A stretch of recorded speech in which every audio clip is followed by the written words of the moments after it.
Hey guys, Samson here. And I'm Hope. And today we want to give you some life hacks on how to renovate on a budget. Hack! All right. Is that good? All right. Or do you think we need We'll to roll do it it again? Hey guys, Samson here. I'm Hope. And we want to tell you how... No. You have a hair on your face. Hold on. We want to give you some life hacks on how to renovate on a budget. Did I say renovate? Hi guys, I'm Hope. And I'm Samson. Today we're going to talk to you about some life hacks that we've picked up on how to renovate your home while you're on a budget. Hack!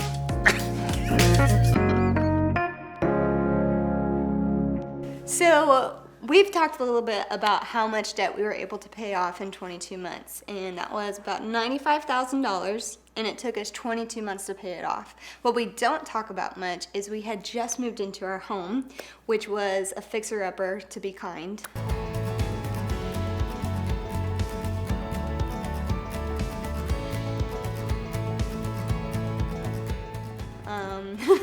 I will say we don't advise that you do that. Don't purchase a home while you're paying off debt. It just happened to be that we were making all sorts of crazy decisions. Mm-hmm. And so we didn't know about all this stuff till after the fact. Yes. So we moved into our home right after we got married, and we started working on things. And so we added about $10,000 to our budget, and that allowed us to make all the changes that we needed around our home. So today we're going to talk to you about how we did that within the narrow margin of money that we had. First, sell everything that you remove. Yes, so if you're removing ceiling fans, if you're removing light fixtures, if you're getting rid of old appliances and you really want to purchase something that flows better, something that matches, be sure to post everything you take out of your home on Facebook Marketplace. You would be shocked at how much money we got for items that we would have otherwise just thrown into the garbage. Can you think of anything that we sold? Yes, I remember we had our old stove. Oh, yes. That only, by the end of it, only had one burner. One burner working. One burner that worked. So we still bought it, knowing full disclosure. And Hope sold it for like $200. I told that person. And yeah, I remember the guy was like, I was like, only one of these things work. And he's like, yeah. He's like, but I can fix it up and all this. Right. And he bought it for $200. I remember we had some old brick pavers, like maybe 10 or 20 of them, and I honestly just didn't want to carry them to the dumpster. And I took a picture of them and put them on Facebook Marketplace. Somebody not only showed up and hauled them away for me, but they gave me money for it. So don't underestimate the power of Facebook Marketplace and selling things that you remove from your home that you would otherwise just throw away. Number 2, purchase used furniture and decor and fix it up. I'm not gonna lie, Samson had nothing to do with this one, pretty much. I did not. I think we did buy a couple of dressers, and you did help me to sand down some furniture, repaint it, and stuff like that. Sometimes I would actually buy furniture from Facebook Marketplace if I knew that it was a solid piece, sand it down, and sell it for a lot. So I actually purchased a dresser on Facebook Marketplace for $35. Didn't really do much to it, just painted the top of it, and then I turned around and sold it for almost $300. So not only did we use that piece for almost 2 years, but then I turned around and made a huge profit off of it. So this is another area where pride can come in and tell you that you're too good to purchase used furniture and that you work hard for your money, and so you deserve to go down to Mathis Brothers and buy everything brand new or whatever. You have to tell yourself, this is only a season. I'm not gonna be using this for very long. One day we're going to be able to purchase all of the things that we would walk into a store and pick it out, but today's not that day.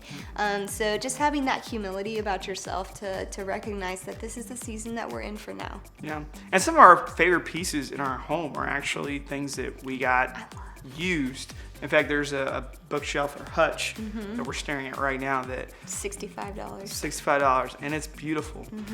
Get compliments on it all the time. Absolutely. And so it's used furniture doesn't always mean bad furniture. Sometimes it's better than what you can actually find. Yeah. I agree. Number 3, keep an accurate inventory. So one of the temptations that you're gonna have guaranteed when you're renovating is you're gonna want to purchase extra of whatever item you're using. so that you don't have to make another trip to the home store. So you want to purchase extra paintbrushes, right? You want to purchase extra caulking. You want to purchase extra so that you don't have to make that run to the store in the middle of your project. So that's fine as long as you keep an accurate inventory of what you're using, and if you have extra afterwards, return it to the store. Yeah. Actually, funny story on that is when we were painting, I think the baseboards in our house, I ended up buying like 3 things of that, that blue tape that people use. Like every time I go to Home Depot, I buy blue tape because I can never find it in the garage. But now we have like 60 rolls of blue tape. That's actually going against the point that we just made. So don't be like me, be like Hope. Number 4, do what you can yourself. Yes, so this is not a fun one. And I will say that Chip and Joanna make this look really easy as a couple, but it can actually be really difficult and hard in your relationship. Yeah.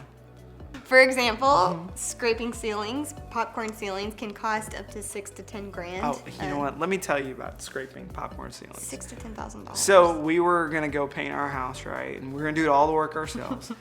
And Hope grabs a ladder while in the middle of prepping to paint. I just put down all the plastic on the ground. Hope grabs a ladder and a scraper, and she walks up to the ceiling and she scrapes the ceiling. And I said, "What are you doing?" And she's like, "Oh, we're getting rid of the popcorn ceiling." Didn't you know? Executive decision made right then. I had no idea. But I also did not have any idea how long it would take me, because I was the manual laborer in all of this. I mean, I helped. She just did the inaugural scrape. I did all the work.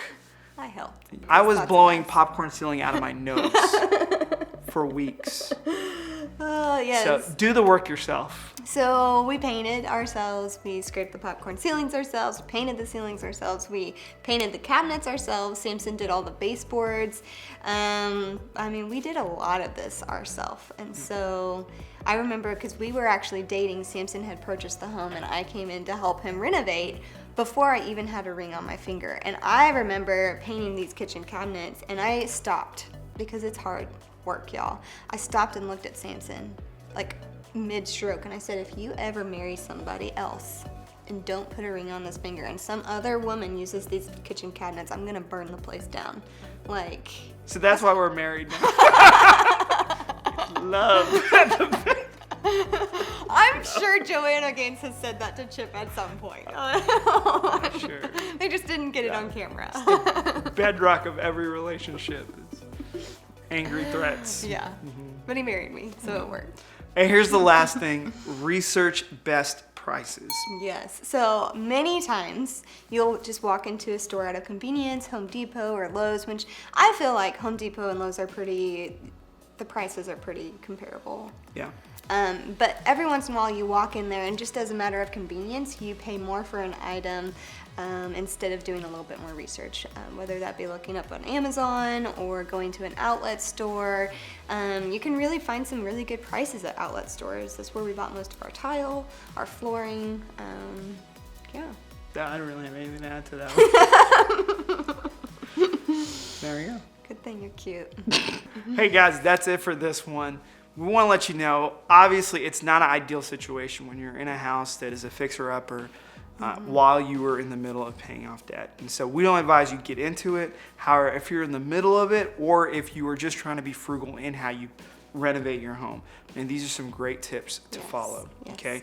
We also want to say this: we want to hear your stories a little bit, and so in the comments below, tell us a little bit about your weird, crazy renovation story. I'm sure you have some. We like to hear. If you're still married. And if you're still married, or if you've been threatened to be married because of it. Because it'll test your relationship. Yeah, absolutely. Sure. So comment below. Don't forget to like and subscribe and share this video. Sounds good. We'll see you guys next time.